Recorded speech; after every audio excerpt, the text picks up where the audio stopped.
카노사의 굴욕을 더 잘 알기 위해선 굴욕의 당사자였던 하인리 4세의 선왕인 하인리 3세에 대한 이야기를 빼먹을 순 없습니다.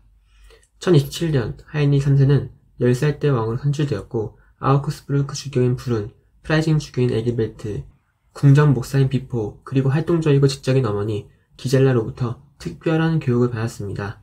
또한 바바리아 공과 슈바벤공, 부르그네 왕 등의 자기를 얻으면서 선왕 콜라트 2세가 사망했을 때는 제국을 이을 준비가 다 되어 있었습니다.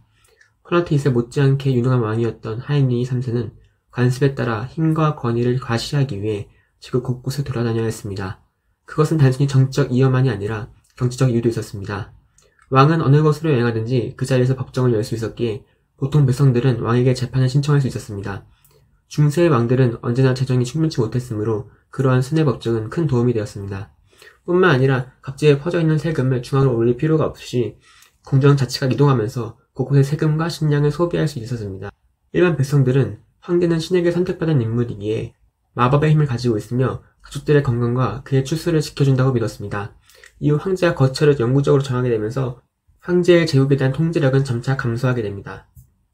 아무튼 하인리 3세는 본거지인 프랑켄 공작의 땅에 더해 상호 상속 계약, 즉 봉신 간의 결혼 시 서로의 대화가 끊길 경우 서로의 영지를 상속받기로 하는 계약을 통해서 슈베벤 공지와 바이에른 공지를 손에 넣었습니다. 그렇게 독일에서 기반을 닦은 하인리 3세는 동쪽 지역에서 문제를 일으키던 보헤미아와 헝가리를 정복하고 폴란드와 보헤미아, 헝가리의 충성스러운 공신을 두어 제국의 동쪽 변경의 안정을 보장했습니다. 이제 하인리 3세는 독일 왕이자 부르고뉴 왕, 프랑케공, 슈바벤공, 바이에른공이 되어 절정의 힘을 과시하였습니다. 강력한 황제가 나타나자 제후는 물론이고 교회 측도 감히 황제에게 대항하지 못했습니다. 1041년 하인리는 로마로 가서 황제의 대관을 받으려 했는데 그를 기다리고 있던 것은 아직 교회 개혁 운동에 숨결을 닿지 못한 무려 3명의 교황이 대립하고 있던 로마였습니다. 각 교황들은 각기 서로 다른 로마 귀족들의 지원을 받고 있었습니다. 하인리 3세는 3명의 교황을 모두 물러나게 하였고 로마 출신이 아니라 독일 출신인 밤베르크의 주교를 클레멘스 2세로 교황에 임명했습니다. 그렇게 하면 교황은 더 이상 로마의 정치에 관여하지 않을 것이고 교회의 보편성을 널리 알리는 계기가 될 뿐만 아니라 교회 개혁이 중심에서부터 전개되고 있다는 인상을 줄 수 있었기 때문입니다. 클레멘스 이후에도 황제 하인리히는 직접 독일인 출신의 교황을 임명했습니다. 하인리히는 부정부패가 만연하며 무려 교황청이 솔선하여 성직 매매를 하는 가운데 그러한 문제들을 해결하기 위해 나타난 클리닉 수도원이 진원지가 된 교회 개혁 운동을 지원했습니다. 그러나 클리닉 개혁 운동의 주도자는 세속 권력의 지배로부터 벗어날 때, 즉 서임권을 확보했을 때야 비로소 교회가 청빈을 유지할 수 있다고 주장했습니다. 그것은 곧 로마 교회가 하나 되어 세속 권력에 저항하는 것을 의미했습니다. 그러므로 하인리 입장에서는 결국 풀을 건드려 뱀을 나오게 한 꼴이 되었습니다. 하인리 3세가 1053년 38살의 나이로 급사하여 세상을 떠나자 고작 6살인 하인리 4세가 즉위하게 됩니다. 그의 나이가 너무 어려 어머니 아그네스 왕비가 섭정을 하였으나 왕비의 정치적 감각이 부족했기에 그동안 최강 왕의 무거운 돌에 깔려있던 제후들이 준동하며 제국은 일대 혼란 속으로 빠져들어갑니다. 제후들은 왕비를 외부인 취급했고 교회의 성직자들만이 그녀를 존중했습니다. 그녀의 치세 동안 강력한 공작들은 왕실로부터 독립했습니다. 그러는 동안 제국은 이탈리아와 로마에 신경 쓸 겨를이 없었고 교황청은 점차 독자적인 위치로 강화되었는데 이는 추기경단의 한 사람인 힐데브란트 때문이었습니다. 이 사람이 바로 카노사의 굴욕의 주역인 교황 그레고리우스 7세가 되는 인물입니다. 그는 교황이 황제에 의해 임명되던 시절부터 교황청의 막후에서 교황의 권위를 세우기 위해 노력했습니다. 황제에 충성스러웠던 마지막 교황인 빅토리우스 2세가 세상을 떠나자 교황청은 스스로 교황을 옹립했을 뿐만 아니라 오직 추기경단의 선출만이 교황을 세울 수 있다고 선언하였습니다. 그동안 황제와 아그네스 왕비는 정말 아무것도 알지 못했습니다. 하인리 3세 때와 비교하면 교회의 세속 군주에 대한 대우는 처참하였습니다. 1061년 추기경단에 의해 교황이 된 니콜라우스 2세가 세상을 떠나자 노르만 군대의 호의를 받은 추기경단은 알렉산드르 2세를 교황으로 선출했습니다. 아그네스 왕비는 새 교황을 인정하지 않으며 황제의 교황 선출권을 유지하고자 했습니다. 그녀는 곧 파르마 주교를 호노리우스 2세를 세웠습니다. 그러나 호노리우스는 투쟁에서 패배하였고 파르마에서 생을 마감했습니다. 그러자 아그네스 왕비의 정적들이 행동을 개시하기 시작하였습니다. 그들은 제국의 안위를 논하면서 지극히 중대한 나라 일을 여자에게만 맡길 수 없다고 강조했습니다. 또 왕비의 가장 가까운 조언자이자 연인으로 알려진 아우크스부르크의 하인리 대주교를 맹렬히 비난했습니다. 1062년 쾰른의 아노 대주교가 어린 왕을 납치하여 쾰른에 연금시키는 사태가 발생했습니다. 이에 아그네스는 섭정다리를 포기하고 아노 대주교에게 넘겨주어야 했습니다. 그러나 아노 대주교는 곧 북쪽의 교황이라 불리는 함부르크 브레멘 대주교 아달베르트와의 분쟁에 휘말렸을 뿐만 아니라 섭정다리를 마인츠 대주교인 지그프리트와 공유해야만 했습니다. 독일 주교들 사이의 권력 다툼은 고슬라르에서 어린 왕이 참석한 미사에서 그 절정을 이루었습니다. 미사가 진행되는 동안 풀다 수도원장과 힐데스하임 주교의 무장병사들이 서로를 무참하게 공격했습니다. 어린 왕은 간신히 대피할 수 있었습니다. 하인리히는 제후들 사이에서 탁구공과 같은 존재가 되어 있었고 결혼 또한 아버지와 제후들이 미리 정한 여자와 해야 했습니다. 그녀가 바로 베르타입니다. 하인리히는 베르타와의 이혼을 원했지만 교황 측 사절의 반대로 성사되지 못했습니다. 이로써 또 한 번 교황권이 승리했고 세속 군주는 명예를 훼손당했습니다. 그러나 베르타와의 결혼은 하인리히에게는 행운이었습니다. 고립무원에 빠진 하인리히를 이해한 베르타는 왕권 강화를 위한 길에서 가장 좋은 동반자가 되어주었습니다. 하인리히는 먼저 그의 세력을 모으기 시작했습니다. 주로 개인적으로 친한 인물들로 구성된 파벌이었습니다. 황제의 측근 그룹이 형성되자 제후들은 분노했습니다. 하인리히가 자립의 길을 겪기 시작했다는 것을 알아차린 것입니다. 하인리히는 오스트마르크 백작을 구류했고 바이에른 공작 영지를 몰수하고 그곳을 자기 편인 벨펜 집안에 주었습니다. 또한 작센 공격에도 도전하였는데 작센이 반란을 일으키자 이를 진압하기 위해 군대를 소집했습니다. 동시에 이 사건을 통한 황제 권력의 일거의 확장을 기대했습니다.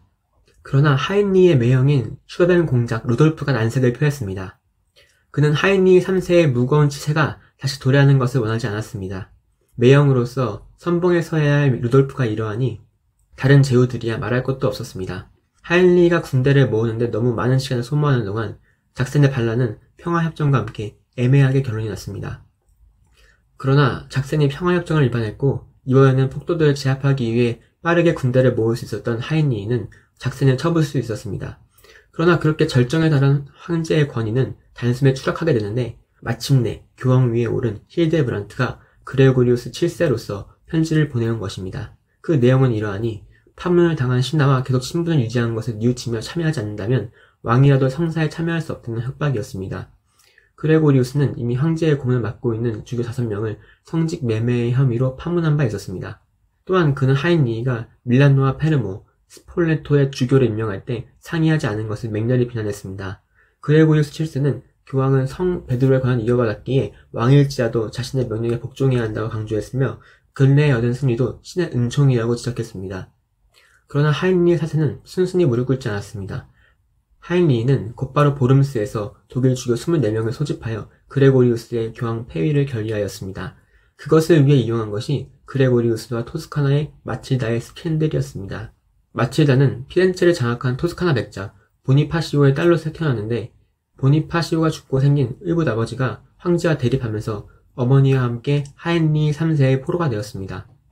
그 와중에 뛰어난 정치적 감각으로 병사로 알려진 자기의 사랑스러운 남동생과 여동생이 하인리히 3세에게 살해당했다고 굳게 믿고 있던 마틸다는 황제를 상대로 물러서지 않는 그레고리우스를 보고 큰 감명을 받게 됩니다. 그녀는 교황에게 과거의 남편과의 이혼을 요청했고 교황이 그것을 승인하면서 둘 사이에 불륜의 소문이 들기 시작했습니다. 아무튼 하인리히는 독일의 주교들에게 독일의 주교는 더 이상 교황의 권위를 인정하지 않겠다는 결의와 함께 기혼 여성과의 불륜 관계를 비롯한 힐데브란트 형제의 좋지 못한 행동을 비난하는 글이 포함된 보름스의 회신을 그레고리우스와 제국 전역에 보냅니다. 교황을 비난하는 대대적인 운동이 진행되었지만 그레고리우스는 동요하지 않았습니다. 교황은 독일 교회의 소장인 마인츠의 지크프리트 대주교를 파문하고 현재 서명한 주교들의 권한을 정지시켰으며 하인리히를 파문하고 모든 기독교 신자들에게 황제에 대한 충성을 철회하라고 요구했습니다. 독일의 주교들 가운데 황제와 교황의 투쟁에서 황제의 편을 들 사람은 거의 없었습니다. 게다가 남부 독일과 작센의 귀족들은 교황의 파문 선언을 의거하여 연합해 황제를 공격했습니다. 이들은 심지어 새로운 왕을 내세우기까지 했습니다. 궁지에 몰린 하인리히는 결국 교황에게 사면을 받아야만 독일에서의 권위를 회복할 수 있을 것이라 생각했습니다. 그때 그레고리우스는 황제와의 분쟁을 해결해달라는 독일 귀족들의 요청을 받고 북쪽으로 향하던 중이었습니다. 그러나 하인리히는 그 전에 교황을 만나야만 했습니다. 황제가 남아한다는 소식을 들은 교황은 신변의 위협을 느끼고 그의 가장 좋은 후원자인 마틸다가 있는 난곤물록의 카노사성에 들어갑니다. 황제는 카노사성의 성문 앞에서 맨발에 망토 하나만 걸친 채 사흘 동안이나 교황에게 용서를 빌었습니다. 결국 사면을 받아낸 하인리히는 다시 기독교 세계의 품 안으로 받아들여졌습니다. 하인리히는 군대를 일으켜 귀족들이 세운 대립왕과 전쟁을 벌여 그들을 거의 제압하는 데 성공했습니다. 그러고는 대립왕이었던 루돌프를 파문할 것을 교황에게 요청하였습니다. 그러나 이 제안을 거절하면 대립 교황을 세우겠다는 협박에 화가 난 그레고리우스는 오히려 하인리히를 파문하고 루돌프를 진정한 황제라고 선언했습니다. 그러나 이번 파문은 정치적인 이유에서 나온 것이었기에 그것을 심각하게 받아들이는 사람은 거의 없었습니다. 하인리히는 먼저 루돌프를 완전히 제압하고 독일 주교들을 부추겨 그레고리우스를 폐위시킨 후 라벤나의 대주교 비베르트를 클레멘스 3세로서 새 교황으로 삼은 뒤 카노사의 복수를 위해 남쪽으로 진격했습니다. 그는 로마에 도착했지만 시민들은 교황을 지지했습니다. 철수와 포위를 반복한 끝에 어느 정도 성과를 거두었으나 여전히 교황은 건재했습니다. 그레고리우스 7세는 다시 한번 카노사를 재현하려 했으나 눈앞에 닥쳐온 황제의 군대에 교권은 쓸모가 없었습니다. 그레고리우스는 산탄젤로 성에서 4년 동안 농성했습니다. 그동안 황제는 성 베드로 성당에서 클레멘스 3세로부터 통제의 권을 받았습니다. 시간이 지나고 비잔팀을 공략하는 데 여념이 없던 로베르테 기스카르의 노르만 병사들이 교황의 요청에 따라 로마를 향해 진격해왔습니다. 이에 전세가 불리함을 감지한 하인리히는 군대를 물립니다. 그레고리우스는 승리를 직감했을 것입니다. 그러나 미처 생각지 못한 중대한 사태가 발생했습니다. 로마로 들어온 노르만인과 사라센인들은 로마를 약탈하고 도시를 불태웠습니다. 노르만인들을 끌어들인 것에 분노한 로마 시민들은 그레고리우스로 하여금 로마를 떠나 살레르노로 향하게 하였습니다. 그리고 그는 그곳에서 생을 마감하게 됩니다. 이후로도 하인리히는 3명의 교황과 싸웠습니다. 그는 마침내 적수를 제거했으나 파문의 여파에서 자유로울 수는 없었습니다. 당시 독일에는 여전히 대립왕들이 존재했습니다. 하인리히의 매형인 슈바벤의 공작 루돌프와 룩셈부르크의 공작 헤르만이 그들이었습니다. 황제 하인리히 4세는 끝없이 나타나는 적들과 싸워야 했습니다. 게다가 하인리히의 2 아들 또한 아버지를 배신했습니다.